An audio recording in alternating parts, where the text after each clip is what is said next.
Las luces del estudio caían verticales sobre la silla de cuero negro, creando un círculo perfecto de claridad en medio de la penumbra. El aire acondicionado zumbaba apenas, pero no lograba enfriar el ambiente. Había demasiada gente conteniendo la respiración, demasiadas cámaras apuntando al mismo punto, demasiada expectativa acumulada en esos metros cuadrados de piso brillante. Cristiano Ronaldo entró caminando con esa mezcla de confianza y cautela que solo tienen quienes han estado bajo millones de miradas simultáneas. Llevaba un traje azul oscuro impecable, sin corbata, la camisa blanca abierta en el primer botón. Su rostro mostraba esa expresión neutra que había perfeccionado a lo largo de incontables conferencias de prensa, esa máscara profesional que no revela absolutamente nada. Se sentó frente al entrevistador, un hombre de unos 50 años con gafas de montura metálica y una sonrisa que no llegaba a los ojos. El productor hizo una señal con la mano. 3, 2, 1. Las cámaras comenzaron a grabar. Los primeros minutos transcurrieron según el guión previsto. Preguntas sobre la temporada, sobre tácticas, sobre objetivos. Ronaldo respondía con la precisión de quien ha dado 1000 entrevistas idénticas, modulando el tono justo, ofreciendo la cantidad exacta de información sin revelar demasiado. Pero quienes conocían el lenguaje corporal podían notar algo diferente en la postura del entrevistador. Se inclinaba ligeramente hacia adelante, como un depredador midiendo distancias. Sus dedos tamborileaban sobre la tarjeta con preguntas que llevaba en la mano, como si lo que estaba escrito allí no fuera suficiente, como si esperara el momento perfecto para abandonar el protocolo. Y ese momento llegó cuando la conversación tocó el tema de los compañeros de equipo. El periodista dejó pasar un silencio deliberado, uno de esos vacíos que se sienten incómodos incluso para quienes solo observan. Entonces, con una sonrisa que intentaba parecer casual pero estaba cuidadosamente calculada, soltó la primera piedra. Una pregunta sobre si Ronaldo creía que sus compañeros lo admiraban o simplemente lo toleraban por obligación profesional. La temperatura del estudio pareció descender varios grados. Uno de los camarógrafos ajustó el zoom, acercándose al rostro de Cristiano, buscando capturar cualquier microexpresión que traicionara su compostura. Pero el futbolista se mantuvo inmóvil, con las manos descansando tranquilas sobre los reposabrazos de la silla. Respiró hondo, casi imperceptiblemente, y ofreció una respuesta diplomática sobre el trabajo en equipo y el respeto mutuo. El entrevistador asintió, pero la sonrisa en sus labios se hizo más evidente, más desafiante. No había obtenido lo que buscaba.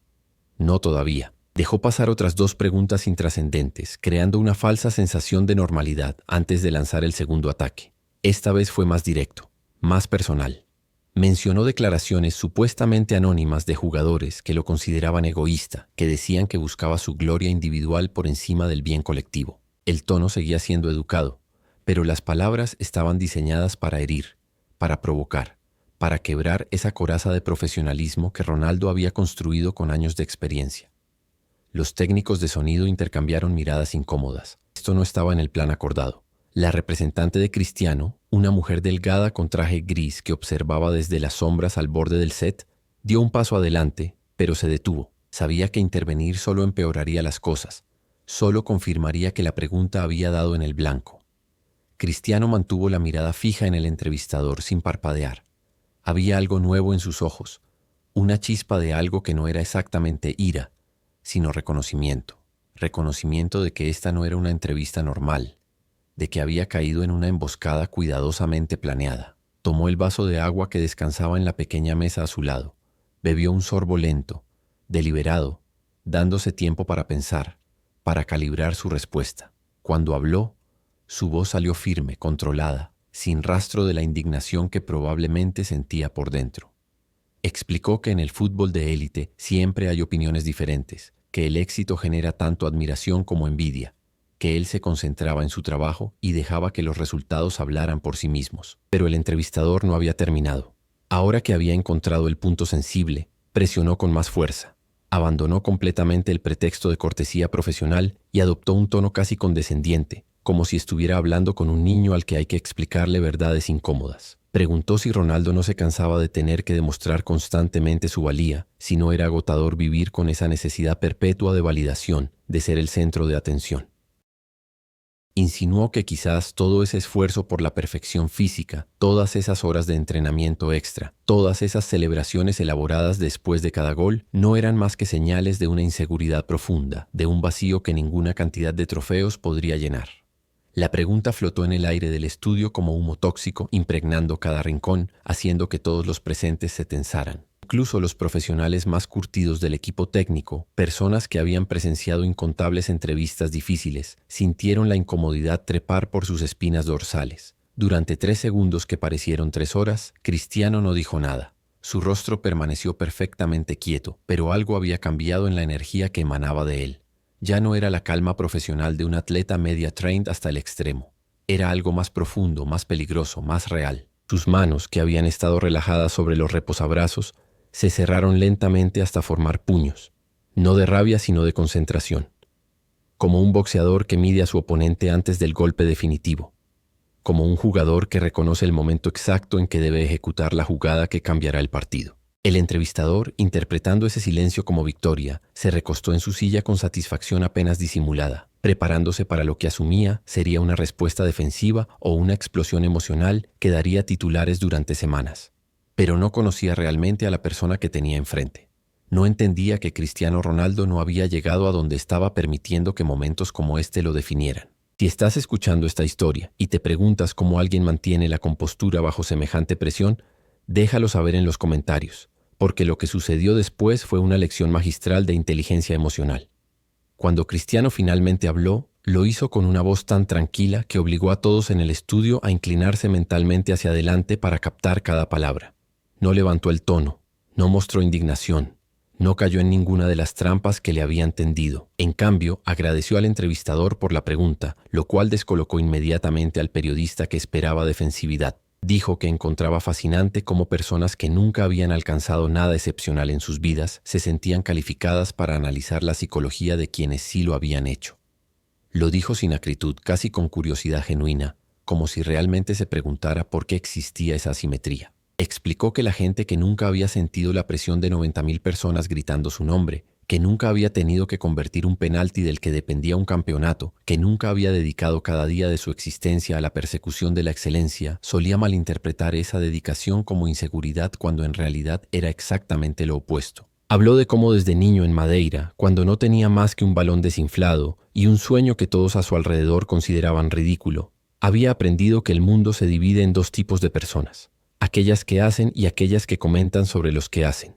Las primeras enfrentan el fracaso constante, la crítica, la duda, el dolor físico y emocional del esfuerzo extremo. Las segundas se sientan cómodamente a juzgar desde la seguridad de nunca haber arriesgado nada verdaderamente importante. Su voz mantenía ese tono suave, pero cada palabra llevaba el peso de 2 décadas en la cima del deporte más exigente del planeta. No estaba justificándose, estaba educando. Estaba explicando pacientemente una realidad que el entrevistador evidentemente no comprendía, que buscar la excelencia no es un síntoma de vacío interior, sino todo lo contrario. Es la expresión más pura de estar completamente vivo, completamente comprometido, completamente presente en el único momento que realmente existe, que es ahora. Describió cómo cada mañana, cuando su alarma sonaba a las 6, no sentía la necesidad de demostrarle nada a nadie más que a sí mismo. Que el cuerpo humano es una máquina extraordinaria que puede lograr cosas increíbles si se le trata con respeto, disciplina y determinación. Que celebrar un gol no es vanidad sino alegría pura, el reconocimiento de que en ese instante todo el trabajo, todo el sacrificio, toda la dedicación se ha cristalizado en un momento de perfección compartida con millones de personas. Que reducir eso a inseguridad es no entender absolutamente nada sobre lo que significa ser humano al más alto nivel de rendimiento. El entrevistador intentó interrumpir un par de veces, pero Cristiano simplemente continuó hablando, no de manera agresiva, sino con una calma imperturbable que hacía imposible cortarlo sin parecer desesperado. Era como intentar detener una marea. La fuerza estaba allí, evidente, pero no había violencia en ella, solo inevitabilidad. Entonces hizo algo completamente inesperado.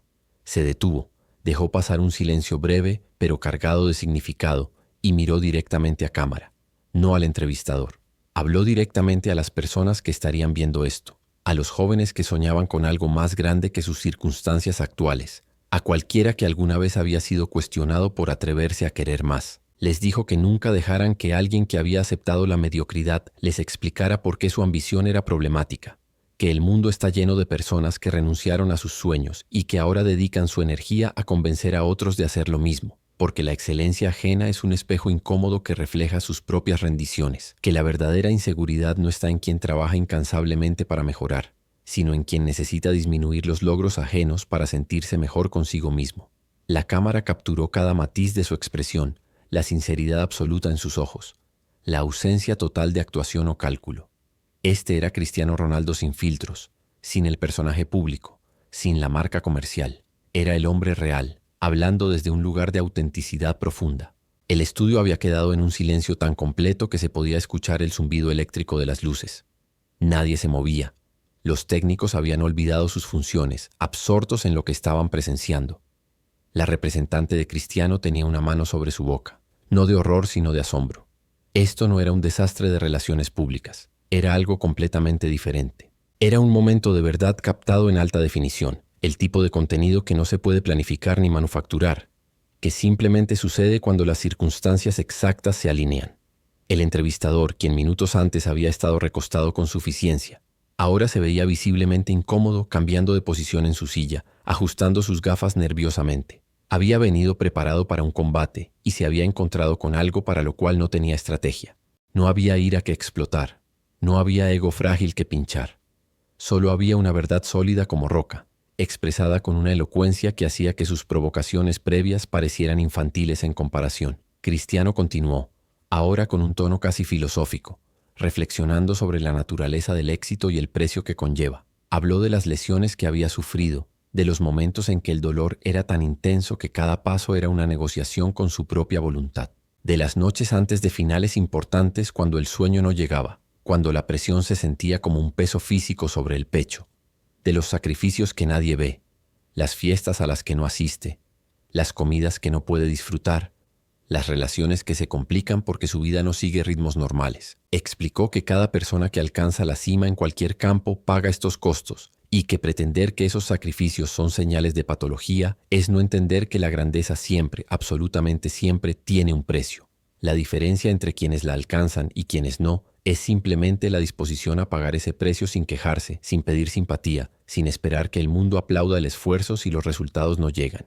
Habló de sus compañeros de equipo con un respeto genuino que contrastaba completamente con las insinuaciones previas del entrevistador.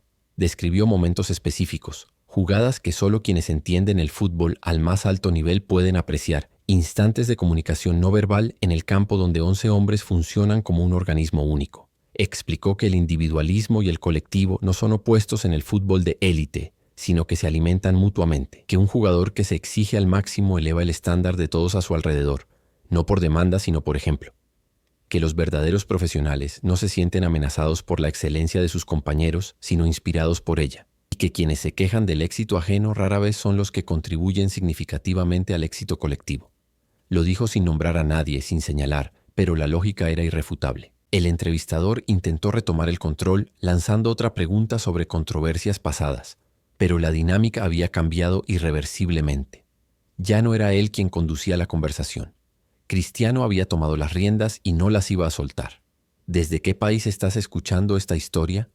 Si sientes que estas palabras resuenan con algo en tu propia vida, con tus propias batallas contra quienes no entienden tu ambición, comparte tu experiencia. El futbolista pasó entonces a un tema que sorprendió a todos. Comenzó a hablar sobre la responsabilidad que sentía hacia las generaciones futuras, hacia los millones de niños que lo miraban no solo como atleta, sino como referente.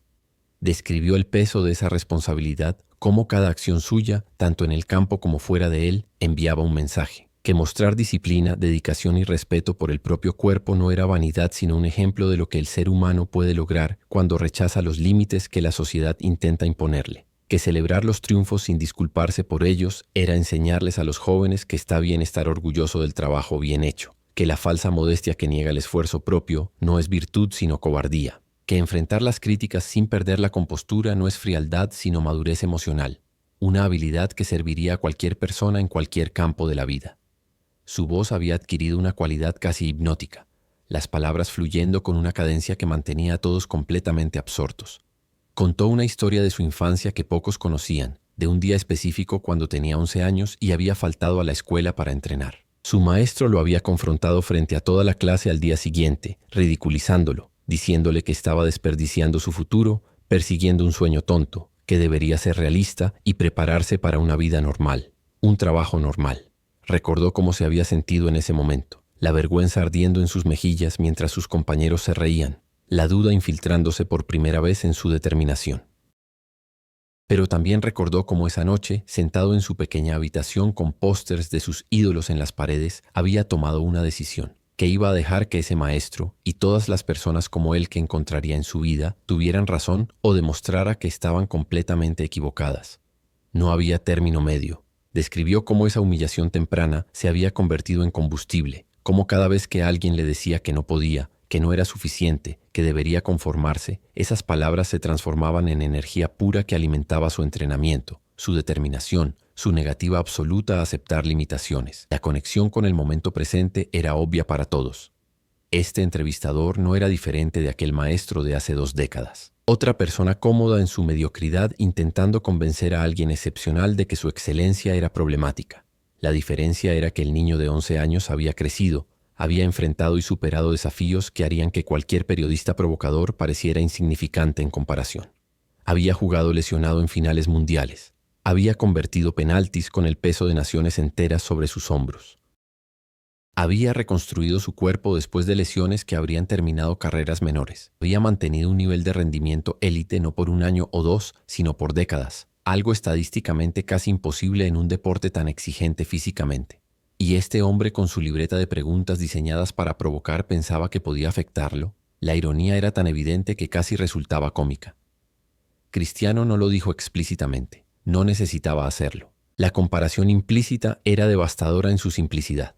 Habló entonces sobre el concepto del legado, de cómo había evolucionado su comprensión de lo que significaba con los años, que cuando era joven pensaba que el legado eran los números, los goles, los trofeos, los récords, y que esas cosas importaban, por supuesto, porque eran mediciones objetivas del rendimiento en un mundo donde mucho era subjetivo, pero que con la madurez había comprendido que el verdadero legado era cómo enfrentabas los momentos difíciles, cómo tratabas a las personas, cómo usabas tu plataforma y tu influencia. Que dentro de 50 años, cuando nadie recordara los resultados específicos de partidos específicos, lo que permanecería era si habías vivido con integridad, si habías sido fiel a tus principios incluso cuando era incómodo, si habías inspirado a otros a creer que ellos también podían superar sus circunstancias.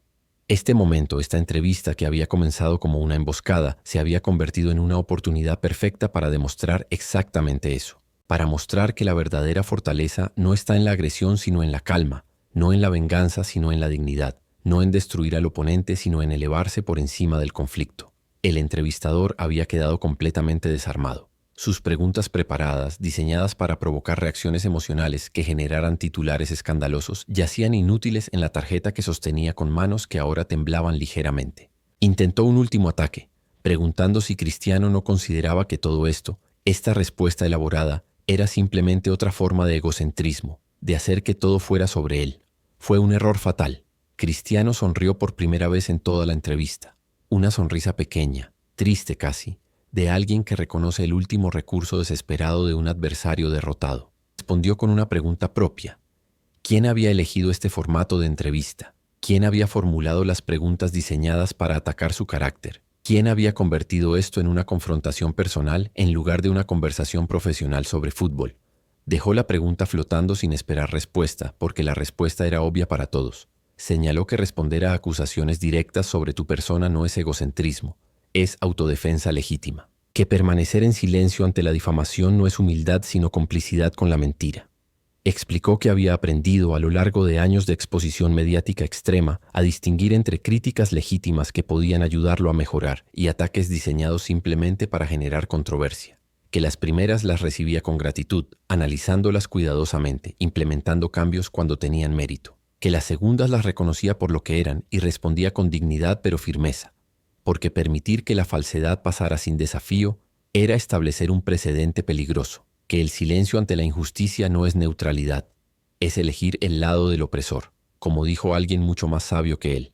En este caso, el opresor era la mediocridad cultural que intentaba castigar la excelencia. Y él se negaba a ser cómplice de eso. Su tono seguía siendo perfectamente controlado, pero había una pasión evidente en sus palabras, la pasión de alguien hablando sobre principios fundamentales que había ganado a través de experiencia dolorosa. No era teoría abstracta, Era sabiduría destilada de miles de horas bajo escrutinio, de incontables momentos enfrentando exactamente este tipo de provocaciones. El equipo de producción había comenzado a hacer señales de que el tiempo asignado se había agotado, pero nadie se atrevía a interrumpir. Lo que estaba sucediendo había trascendido completamente el formato de una entrevista deportiva rutinaria.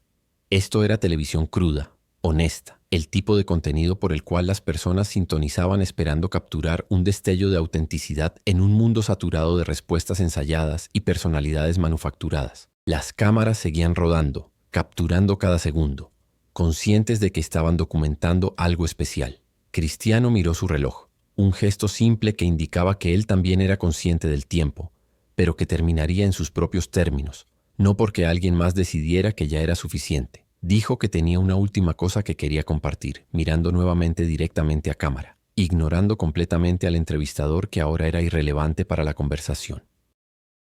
Se dirigió a cualquier persona que estuviera viendo esto y que alguna vez había sido subestimada, ridiculizada o atacada por atreverse a soñar en grande. Les dijo que esos momentos, por dolorosos que fueran en el instante, eran regalos disfrazados, que le revelaban quién realmente apoyaba su crecimiento y quién sentía amenaza ante su éxito, que le enseñaban la diferencia entre crítica constructiva, que viene de un lugar de genuino interés en tu mejora, y ataque destructivo, que viene de un lugar de inseguridad ajena, que le daban la oportunidad de elegir una y otra vez qué tipo de persona querías ser cuando enfrentabas adversidad, si reaccionarías con el mismo nivel bajo de tu atacante o te elevarías a tu mejor versión. Que esa elección repetida miles de veces a lo largo de una vida determinaba el carácter de una manera que ningún éxito fácil jamás podría. Habló con una intensidad tranquila que transmitía la profunda verdad de su experiencia, sin dramatismo artificial, simplemente declarando hechos ganados a través de vivir exactamente lo que describía. Agradeció al entrevistador, y la sinceridad en su voz sorprendió a todos, incluyendo probablemente al mismo periodista. Dijo que esta conversación había sido valiosa, no a pesar de, sino precisamente por su naturaleza confrontacional, porque le había dado la oportunidad de aclarar cosas que normalmente permanecían sin decir. Que las entrevistas cómodas y predecibles tenían su lugar, pero que los momentos de tensión genuina revelaban verdades más profundas, que esperaba que este intercambio hubiera sido tan esclarecedor para quienes lo veían como lo había sido para él articular estos pensamientos en voz alta. Extendió su mano hacia el entrevistador, un gesto que el periodista aceptó con visible alivio, aunque su apretón careció de la firmeza del de Cristiano. Se pusieron de pie, el lenguaje corporal de ambos contando dos historias muy diferentes. Ronaldo permanecía erguido, relajado, como si acabara de tener una conversación agradable sobre el clima.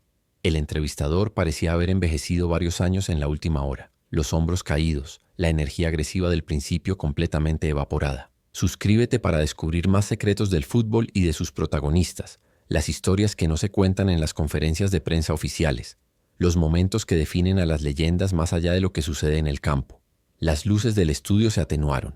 El director gritó que era un corte y súbitamente todos comenzaron a moverse simultáneamente, hablando en voz baja, procesando lo que acababan de presenciar. Cristiano se quitó el micrófono, lo entregó a un técnico con una sonrisa amable y caminó hacia donde su representante lo esperaba. Ella no dijo nada, solo lo miró con una expresión que mezclaba orgullo y asombro. No habían planeado nada de esto.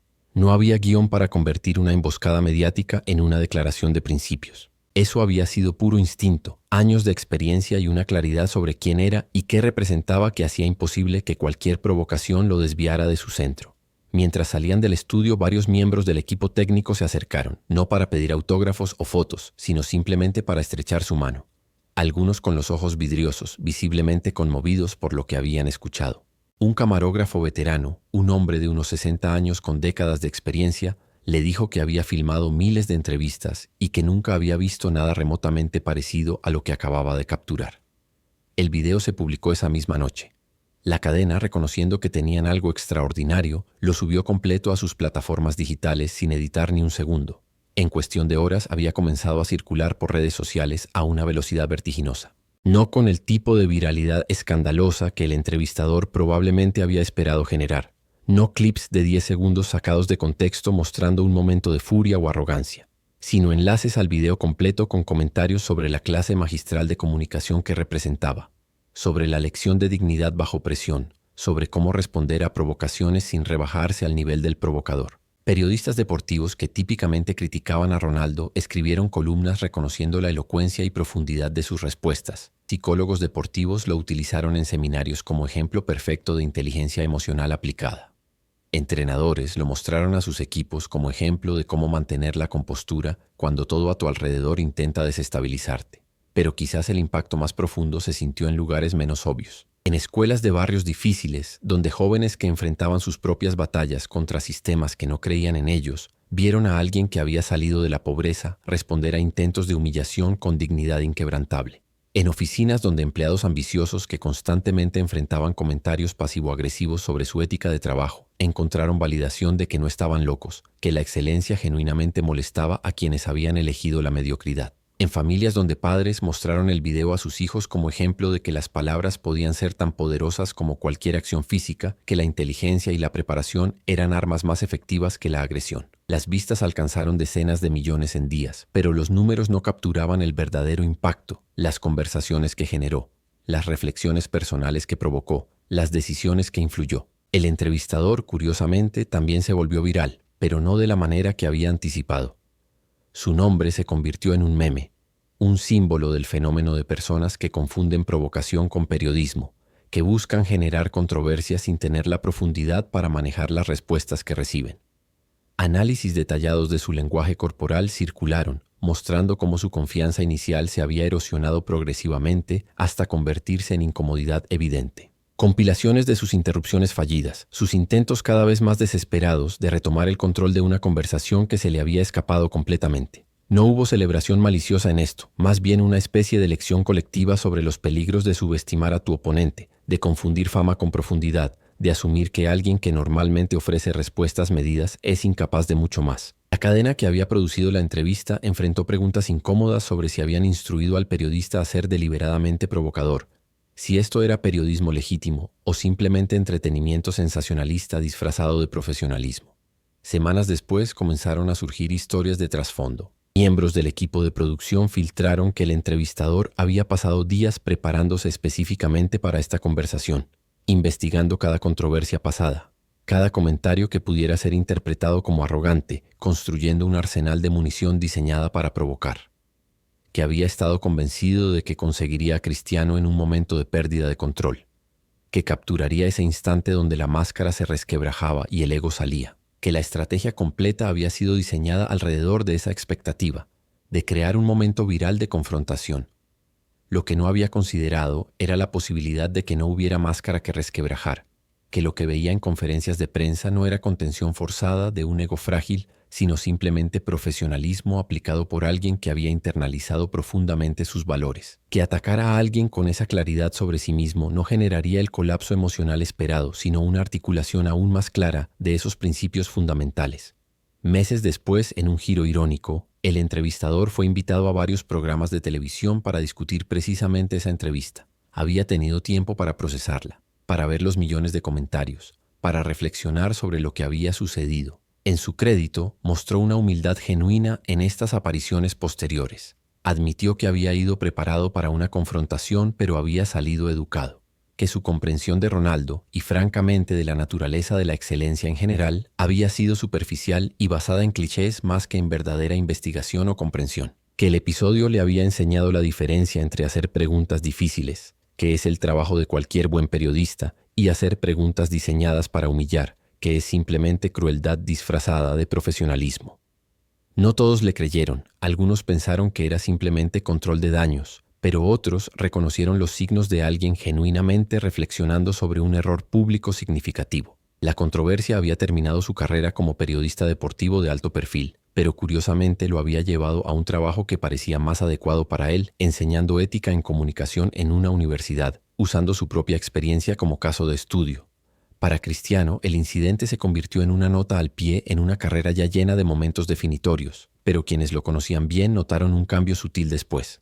No en su comportamiento externo, que permaneció tan profesional como siempre, sino en una confianza aún más profunda en sus propias convicciones, como si articular esos pensamientos tan públicamente, bajo presión, los hubiera solidificado de una manera nueva. En entrevistas posteriores, cuando enfrentaba provocaciones menores, se podía ver el destello de una sonrisa. un reconocimiento interno de que ya había navegado la tormenta perfecta y emergido no solo intacto, sino más fuerte. Sus compañeros de equipo notaron que en conversaciones privadas hablaba más abiertamente sobre filosofía, sobre propósito, sobre el significado más profundo de dedicar tu vida a la persecución de la excelencia. No de manera pretenciosa, sino con la naturalidad de alguien que había encontrado un lenguaje para cosas que siempre había sentido pero rara vez expresado completamente. Los psicólogos deportivos estudiaron el video frame por frame, identificando las técnicas específicas que había empleado. El uso estratégico del silencio para crear incomodidad en el atacante en lugar de en sí mismo. La decisión de hablar directamente a la audiencia en lugar de quedarse atrapado en un diálogo con el entrevistador. La manera en que había reencuadrado cada provocación, transformándola de un ataque personal a una oportunidad para discutir principios más amplios. La calma física absoluta, sin gestos nerviosos o posturas defensivas que habrían comunicado incomodidad incluso si sus palabras no lo hicieran. Identificaron algo que llamaron el momento de pivote, ese instante preciso donde había decidido dejar de responder a la agenda del entrevistador y establecer la suya propia, transformando fundamentalmente la dinámica de poder en la habitación. Estos análisis se convirtieron en material de enseñanza en programas de liderazgo, no solo en contextos deportivos, sino en corporativos, militares, políticos, cualquier campo donde las personas enfrentaran presión extrema y necesitaran mantener la compostura mientras defendían sus posiciones. Años después, cuando estudiantes de periodismo analizaban la entrevista en clases de ética, surgía invariablemente la misma pregunta. ¿Había sido justo el entrevistador? Tenía derecho, incluso responsabilidad, de hacer preguntas incómodas a figuras públicas que vivían vidas de privilegio extraordinario. Las discusiones eran apasionadas, revelando divisiones sobre la naturaleza del periodismo, la diferencia entre escrutinio legítimo y acoso, hasta dónde era aceptable llegar en nombre de generar contenido interesante. Los profesores más sabios usaban estas discusiones para señalar la distinción crucial. Las preguntas difíciles sobre decisiones, acciones, declaraciones públicas, responsabilidades sociales. Todo eso era terreno legítimo. Pero intentar humillar basándose en especulaciones sobre psicología interna, atribuir motivaciones negativas sin evidencia, usar el formato de entrevista como plataforma para atacar el carácter de alguien, eso cruzaba la línea del periodismo al entretenimiento cruel. Que Ronaldo hubiera respondido con tanta efectividad no excusaba la intención original, simplemente había revelado su vacuidad. La entrevista también generó conversaciones más amplias sobre cómo la sociedad trata a las personas exitosas, sobre el fenómeno de querer simultáneamente celebrar y destruir a aquellos que alcanzan la cima, de poner a alguien en un pedestal y luego buscar obsesivamente cualquier grieta en la base. Psicólogos sociales explicaban que era un mecanismo de defensa colectivo, que si podían convencerse de que el éxito extremo venía de un lugar de patología, inseguridad profunda, vacío interior, entonces su propio nivel de logro más modesto no era fracaso sino cordura. Que Ronaldo hubiera articulado esto tan directamente, hubiera nombrado el fenómeno sin rodeos, había tocado un nervio cultural. Obligaba a las personas a confrontar sus propias proyecciones, a preguntarse si su crítica de la ambición ajena era genuinamente sobre preocupación ética o simplemente racionalización de su propia falta de ella. No eran conversaciones cómodas, pero eran necesarias, el tipo de autoexamen colectivo que solo sucede cuando alguien tiene el coraje de decir en voz alta lo que muchos piensan pero pocos articulan. Para los jóvenes futbolistas que aspiraban a seguir los pasos de Cristiano, la entrevista se convirtió en un texto fundamental, visto y revisto, analizado con la intensidad normalmente reservada para clásicos de la literatura. Veían no solo una lección sobre cómo manejar medios hostiles, sino una ventana a la mentalidad que había mantenido a alguien en la cima durante 2 décadas. La disciplina no como castigo, sino como liberación. La excelencia no como compensación por inseguridad, sino como expresión de pasión genuina. La crítica no como algo a temer, sino como información a filtrar, conservando lo útil y descartando lo motivado por mala fe. Entrenadores la usaban en sesiones de desarrollo de jugadores, no para enseñar técnicas de fútbol, sino para cultivar la resiliencia mental que separaba a quienes alcanzaban su potencial de quienes se quedaban cortos no por falta de talento, sino por fragilidad psicológica cuando enfrentaban inevitables adversidades. Hubo también quienes criticaron la respuesta de Ronaldo como excesiva, argumentando que había sido demasiado defensivo, que había revelado sensibilidad sobre temas que alguien verdaderamente seguro de sí mismo simplemente habría ignorado. Estas voces eran minoritarias pero persistentes, señalando que dedicar tanto tiempo y elocuencia a responder provocaciones les daba más importancia de la que merecían. Pero esta crítica perdía de vista algo fundamental. Cristiano no había respondido solo para sí mismo. Había respondido para todos los jóvenes, viendo que necesitaban escuchar que defender tus principios no es debilidad. Para todos enfrentando sus propias batallas contra sistemas o personas que intentaban disminuirlos. Su respuesta no fue reactiva sino instructiva, no defensiva sino declarativa. La diferencia era sutil pero crucial, y quienes la perdían generalmente no habían experimentado personalmente el tipo de escrutinio constante que venía con vivir bajo reflectores globales, donde el silencio se interpreta tan intensamente como cualquier palabra. Con el tiempo, la entrevista alcanzó un estatus casi mítico, frecuentemente referenciada pero menos frecuentemente vista completa en su contexto total. Fragmentos circulaban con subtítulos agregando interpretaciones que no siempre capturaban los matices completos. Compilaciones motivacionales la usaban como banda sonora para montajes de entrenamientos intensos. Se convirtió en parte del folclore cultural más amplio sobre el carácter, la resiliencia, la dignidad bajo fuego. Personas que ni siquiera seguían el fútbol conocían la historia en forma general, como un atleta había sido emboscado en una entrevista diseñada para humillarlo, pero había transformado el momento en una declaración poderosa sobre valores y excelencia. Los detalles específicos se volvían borrosos en las recontadas sucesivas, pero el arco emocional permanecía intacto. Provocación, compostura, articulación brillante, victoria moral completa. Para Cristiano mismo, cuando ocasionalmente le preguntaban sobre el incidente en años posteriores, sus respuestas eran consistentemente breves. Reconocía que había sido un momento significativo, uno de esos instantes donde las circunstancias te fuerzan a articular cosas que normalmente permanecen implícitas, que lo había ayudado a clarificar su propio pensamiento de maneras que no había anticipado, que estaba agradecido de que hubiera sido capturado en video porque le permitía a otros aprender de la experiencia, pero nunca parecía interesado en remorar en los detalles o en criticar al entrevistador públicamente. Había dicho lo que necesitaba decir en ese momento, había hecho su punto y no sentía necesidad de continuar la conversación indefinidamente. Era otra lección en sí misma, sobre saber cuándo eras completo con algo y podías seguir adelante sin cargarlo como resentimiento o usarlo como definición perpetua de tu identidad. La pregunta que periodistas y analistas continuaban debatiendo era si el momento había sido espontáneo o si Ronaldo había estado esperando una oportunidad así para expresar esos pensamientos. La evidencia sugería un término medio. Ciertamente había pensado profundamente sobre estos temas a lo largo de su carrera. Había desarrollado una filosofía clara sobre la excelencia, el trabajo, la crítica, pero la articulación específica, la manera en que las palabras habían fluido en esa secuencia particular, respondiendo a esas provocaciones específicas, eso había sido genuino y en el momento. Era la diferencia entre preparación y guión. Había estado preparado en el sentido más profundo, sus valores tan claros y arraigados que podía acceder a ellos instantáneamente bajo presión, pero no había ensayado respuestas específicas o anticipado ángulos de ataque particulares. La autenticidad en su tono, la emoción apenas contenida en ciertos momentos, esos no eran elementos que se pudieran manufacturar o actuar. Eran reales, y esa realidad era precisamente lo que había resonado tan profundamente con audiencias globales. En el contexto más amplio de su carrera, la entrevista representó un tipo diferente de gol. No en un campo de fútbol, sino en el estadio de la opinión pública. No contra un guardameta, sino contra percepciones y estereotipos. Demostró algo que sus logros deportivos, por impresionantes que fueran, no podían completamente. Que la persona detrás del atleta poseía profundidad intelectual y emocional comparable a su habilidad física. Que los años dedicados a perfeccionar su cuerpo no habían sido a expensas de desarrollar su mente, sino en paralelo con ello.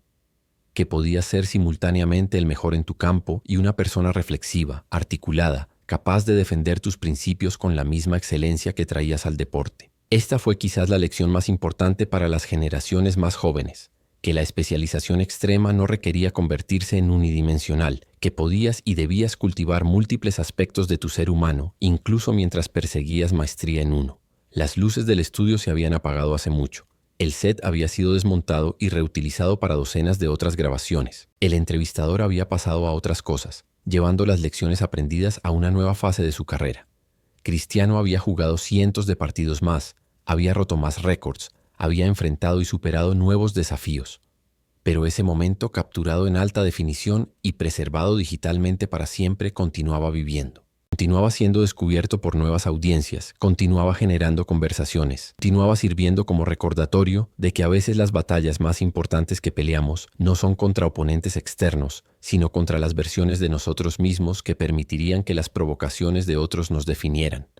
Que la verdadera victoria no está en hacer que el otro se vea mal, sino en permanecer fiel a quien eres bajo cualquier presión. Que la dignidad no es algo que te pueden quitar, solo algo que puedes entregar, y que la decisión de no hacerlo, una y otra vez, es lo que construye el carácter que ninguna cantidad de talento natural puede proporcionar. Cuando las personas hablaban sobre los momentos que definieron a Cristiano Ronaldo, mencionaban goles en finales, títulos ganados contra todas las probabilidades, récords que parecían imbatibles siendo batidos. Pero quienes entendían el panorama completo sabían que este momento en un estudio de televisión, sin balón, sin multitudes, solo un hombre defendiendo tranquilamente sus principios contra alguien intentando destruirlos para entretenimiento, era igualmente revelador.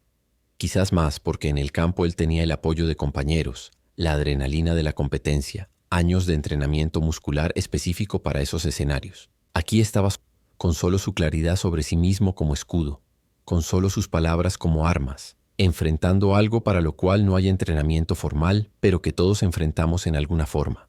El intento de otros de hacernos dudar de nuestro valor, de nuestras motivaciones, de nuestro derecho a ocupar el espacio que hemos ganado. La historia se contaría de diferentes maneras en diferentes contextos. En academias de fútbol como advertencia sobre prepararse para vida bajo escrutinio público. En escuelas de comunicación como estudio de caso en manejo de crisis.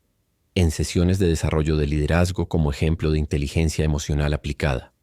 En conversaciones familiares como recordatorio de que cómo respondes a quienes intentan menospreciarte dice más sobre tu carácter que cualquier cosa que puedas lograr cuando todos te apoyan. Cada versión enfatizaría aspectos diferentes, extraería lecciones particulares relevantes a su contexto específico, pero todas compartirían el núcleo fundamental. Un momento donde alguien tuvo la oportunidad de rebajarse al nivel de su atacante o elevarse por encima y eligió lo segundo con una gracia que transformó lo que debió ser su humillación en su triunfo. Y quizás eso, al final, era el regalo que Cristiano había dado sin saberlo en ese momento incómodo bajo luces de estudio demasiado brillantes.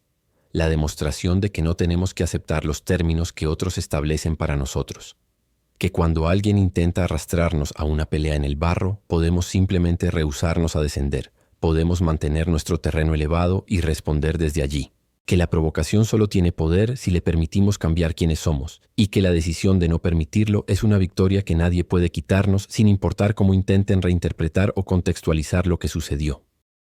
Había convertido veneno en medicina, humillación intentada en inspiración compartida, un momento diseñado para disminuirlo en uno que expandía la comprensión de que era posible cuando te negabas a traicionar tus principios, incluso cuando hacerlo habría sido más fácil, más cómodo, más esperado. Las cámaras habían dejado de grabar hacía mucho. El mundo había seguido girando. Nuevas controversias habían reemplazado a esta en los ciclos de noticias. Pero para quienes habían estado presentes ese día, para quienes habían presenciado la transformación en tiempo real, el recuerdo permanecía vívidamente claro. El momento en que un atleta mostró que su verdadera fortaleza nunca había estado solo en sus piernas o su habilidad con un balón, sino en algo mucho más profundo.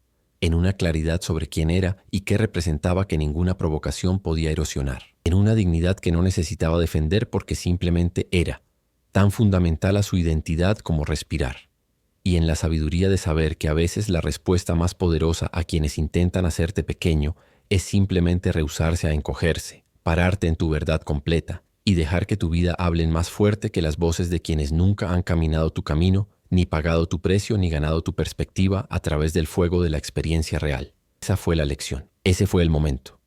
Ese fue el día que una entrevista diseñada para humillar se convirtió en cambio en una clase magistral sobre dignidad, excelencia y el poder inquebrantable de permanecer fiel a ti mismo, sin importar quién intente escribir una narrativa diferente.